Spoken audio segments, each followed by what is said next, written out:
warahmatullahi wabarakatuh. Sebelumnya perkenalkan, nama saya Ninyaman Saskia Dewi Chandrawati, mahasiswa Universitas Primagraha dari kelas RA6 Manajemen SDM.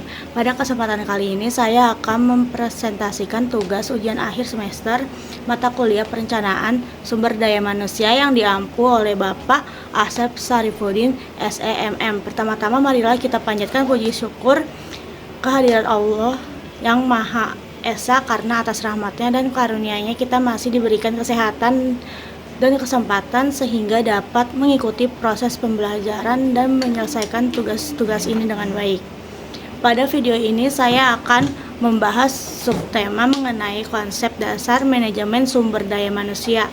Saya akan menjelaskan teori dan konsep dasar manajemen sumber daya manusia, bagaimana penerapannya dalam dunia kerja, memberikan contoh studi kasus yang relevan, serta menyampaikan kesimpulan dari materi yang telah dibahas. Saya berharap video ini dapat memberikan pemahaman yang lebih mendalam mengenai pentingnya manajemen sumber daya manusia dalam membantu organisasi mencapai tujuan secara efektif dan efisien melalui pengelolaan karyawan yang tepat. Baik, tanpa berlama-lama lagi, mari kita mulai pembahasan materi. Terima kasih dan selamat menyaksikan. Nah, selanjutnya langsung saja kita masuk di materi yang pertama. Di sini ada teori manajemen SDM. Pengertian manajemen SDM menurut Gary Dessler 2020, manajemen sumber daya manusia adalah proses memperoleh, melatih, menilai, memberikan kompensasi, serta mengelola hubungan kerja agar tujuan organisasi dapat tercapai secara efektif. Sementara itu, menurut Hasibuan 2019 menjelaskan bahwa manajemen SDM merupakan ilmu dan seni mengatur hubungan serta peranan tenaga kerja agar efektif dan efisien dalam membantu mencapai tujuan perusahaan, karyawan, dan masyarakat. Dari kedua pendapat tersebut dapat disimpulkan bahwa manajemen sumber daya manusia adalah proses mengelola seluruh aktivitas yang berkaitan dengan karyawan, mulai dari perekrutan hingga pengembangan, sehingga mampu memberikan kontribusi terbaik bagi perusahaan. Selanjutnya yaitu di sini ada tujuan manajemen SDM, memperoleh tenaga kerja yang kompeten. Tujuannya agar perusahaan memiliki karyawan yang memiliki pengetahuan, keterampilan, dan sikap yang sesuai dengan kebutuhan pekerjaan, sehingga mampu bekerja secara optimal. Selanjutnya, meningkatkan produktivitas karyawan. Melalui pengelolaan SDM yang baik, karyawan dapat bekerja lebih efektif dan efisien sehingga hasil kerja meningkat dan target perusahaan dapat tercapai. Selanjutnya, mengembangkan kemampuan melalui pelatihan dan pengembangan dilakukan agar kemampuan karyawan terus meningkat, mampu mengikuti perkembangan teknologi, serta siap menghadapi tantangan pekerjaan. Selanjutnya yaitu menciptakan lingkungan kerja yang nyaman, lingkungan kerja yang aman, sehat, dan kondusif akan membuat karyawan merasa nyaman, termotivasi, serta mampu bekerja dengan maksimal. Selanjutnya di sini meningkatkan kepuasan dan loyalitas karyawan dengan memberikan kompensasi yang adil, kesempatan berkembang, dan perlakuan yang baik. Karyawan akan lebih puas, loyal, dan memiliki keinginan untuk tetap bekerja di perusahaan. Selanjutnya, membantu perusahaan mencapai tujuan secara efektif dan efisien. Seluruh proses manajemen sumber daya manusia bertujuan mendukung pencapaian tujuan organisasi melalui pengelolaan tenaga kerja yang tepat. Selanjutnya yaitu konsep dasar manajemen SDM. Konsep dasar manajemen SDM adalah menganggap manusia sebagai aset paling berharga dalam organisasi. Jika dahulu karyawan hanya dianggap sebagai tenaga kerja, kini mereka dipandang sebagai human capital, yaitu aset yang paling memiliki pengetahuan, keterampilan, kreativitas, dan inovasi yang mampu meningkatkan daya saing perusahaan. Karena itu, perusahaan harus mengelola SDM secara terencana agar potensi setiap karyawan dapat berkembang secara optimal. Selanjutnya di sini ada fungsi manajemen SDM. Perencanaan SDM menentukan jumlah dan kualifikasi tenaga kerja yang dibutuhkan perusahaan baik untuk saat ini maupun masa depan. Rekrutmen, mencari dan menarik calon karyawan yang memiliki kompetensi sesuai dengan kebutuhan perusahaan. Selanjutnya ada seleksi, memilih kandidat terbaik melalui berbagai tahapan seperti tes, wawancara, dan penilaian kemampuan. Selanjutnya yaitu ada pelatihan dan pengembangan, meningkatkan pengetahuan, keterampilan, dan kompetensi karyawan agar mampu bekerja lebih baik dan siap menghadapi perubahan. Selanjutnya yaitu ada penilaian kinerja, mengevaluasi hasil kerja karyawan untuk mengetahui tingkat pencapaian target serta menjadi dasar pemberian penghargaan atau pengembangan. Selanjutnya yaitu kompensasi, memberikan imbalan berupa gaji, bonus, tunjangan maupun penghargaan lainnya sebagai bentuk apresiasi atas kontribusi karyawan. Selanjutnya yaitu pemeliharaan hubungan kerja, menjaga hubungan yang harmonis antara perusahaan dan karyawan melalui komunikasi yang baik, penyelesaian konflik, serta menciptakan suasana kerja yang kondusif.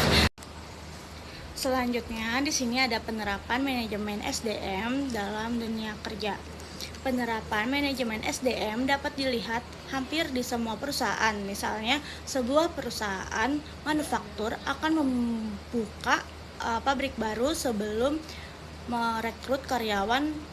Bagian HRD terlebih dahulu menghitung jumlah tenaga kerja yang dibutuhkan berdasarkan target produksi. Setelah itu, dilakukan proses rekrutmen, seleksi, tes kemampuan, wawancara, hingga penempatan sesuai kompetensi masing-masing. Selanjutnya, karyawan diberikan pelatihan agar mampu bekerja sesuai standar perusahaan. HRD juga melakukan evaluasi kinerja secara berkala dan memberikan penghargaan kepada karyawan yang berprestasi. Penerapan seperti ini membuat perusahaan memiliki tenaga kerja yang kompeten, produktif, dan mampu mencapai target yang telah ditetapkan. Selanjutnya, di sini ada studi kasus Google. Google merupakan salah satu perusahaan yang dikenal memiliki sistem manajemen SDM yang sangat baik.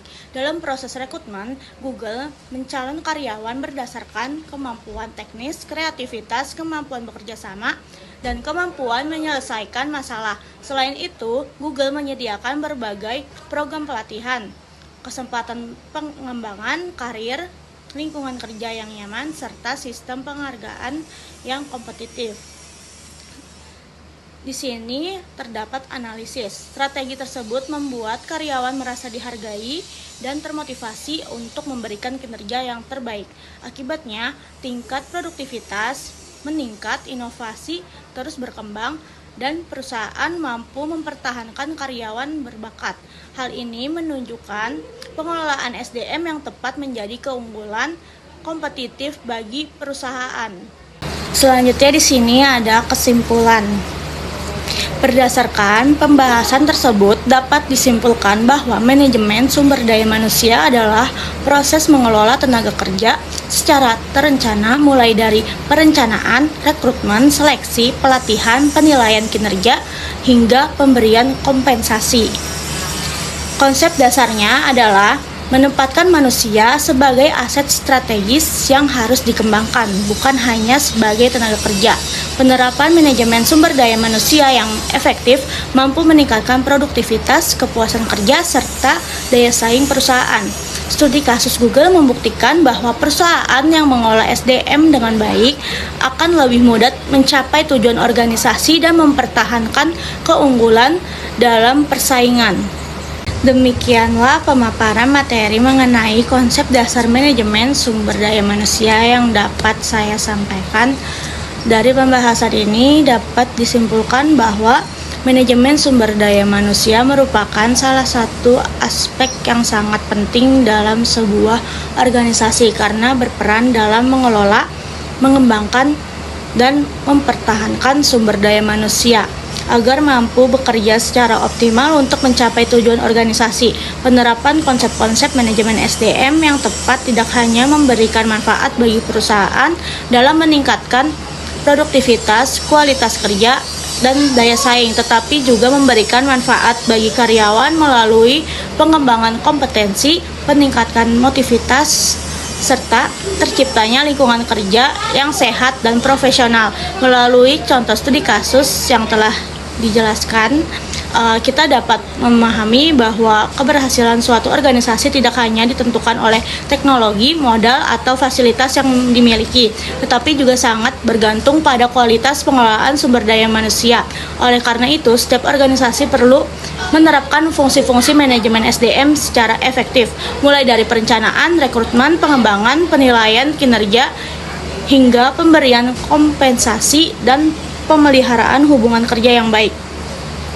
Dengan pengelolaan SDM yang tepat, perusahaan akan lebih siap menghadapi perubahan lingkungan bisnis, perkembangan teknologi, serta persaingan yang semakin ketat. Saya harap materi yang telah saya sampaikan dapat menambah wawasan dan memberikan pemahaman yang lebih baik mengenai pentingnya manajemen sumber daya manusia dalam dunia kerja maupun kehidupan organisasi. Semoga ilmu yang telah dipelajari dapat menjadi bekal yang bermanfaat dan diterapkan ketika memasuki dunia profesional di masa yang akan datang.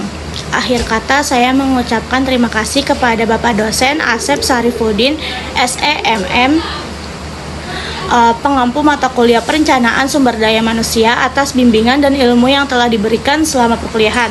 Saya juga mengucapkan terima kasih kepada teman-teman yang telah menonton video presentasi ini. Apabila terdapat kekurangan atau kesalahan dalam penyampaian materi, saya mohon maaf yang sebesar-besarnya dan sangat terbuka terhadap kritik maupun saran yang membangun sebagai bahan evaluasi dan pembelajaran bagi saya ke depannya. Sekian presentasi dari saya. Terima kasih atas perhatiannya. Bapak Asep Rafiuddin, SEMM. Waalaikumsalam warahmatullahi wabarakatuh.